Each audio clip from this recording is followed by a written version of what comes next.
Kerala bus lady గురించి మీకు తెలుసు కదా. ఆమెను అరెస్ట్ చేశారు, ఎఫ్ఐఆర్ బుక్ అయిపోయింది. అయితే అస్సలు నిజం ఏంటి అంటే ఆమె ఆ వీడియో ఎన్నిసార్లు తీసిందంటే 7 సార్లు తీసిందట వీడియో. ఆయన టచ్ అవుతుందా లేదా అనేసి. అంటే 7 సార్లకు 6 సార్ల ఆయన టచ్ కాలేదు, 7వసారి ఆ బస్ కదలికతోని ఒకసారి టచ్ అయిపోయింది. ఆ టచ్ కావడంతో ఆ వీడియో పోస్ట్ చేసింది, వైరల్ అయింది. లాస్ట్కు ఆయనే చనిపోయాడు. అయితే అస్సలు నిజం ఏంటి అంటే ఆయన రెగ్యులర్గా అదే బస్సులో ప్రయాణిస్తూ ఉంటాడు కాబట్టి సిమిలర్గా అందరు చూస్తూ ఉంటారు కదా ఫేసెస్.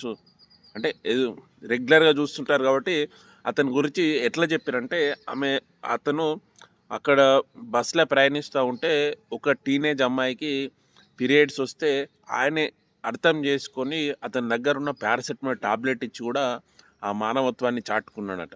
ఇదంతా ఇష్యూ జరిగినాక వాళ్ళు చెప్తా ఉన్నారు.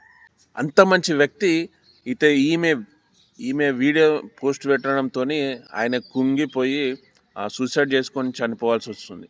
ఏదైనా జరిగితే ఆవేశంతో, అంటే ఆలోచించకుండా ఆవేశంతో పరిగెత్తి ఆ లేడీ చెప్పింది, అంటే ఆడవాళ్ళు చెప్పిందే కరెక్ట్ అని నమ్ముతారు చూడు, వాళ్ళకి వీడియో షేర్ చేయండి.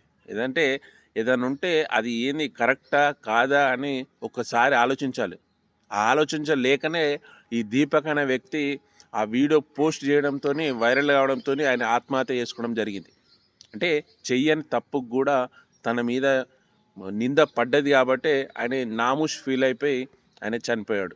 ఫ్రెండ్స్, ఏదైనా సరే కానీ ఆడవాళ్ళు చెప్పంగానే అది కరెక్టా రాంగా ఆలోచించాలి. వాళ్ళు చెప్పంగానే అదే కరెక్ట్ అనుకొని అది డిసైడ్ కావడం అది కరెక్ట్ కానే కాదు. ఈ వీడియో ప్రతి ఒక్కరికి షేర్ చేయండి, ఇలా ఆలోచించే వారికి అందరికీ. Okay, bye.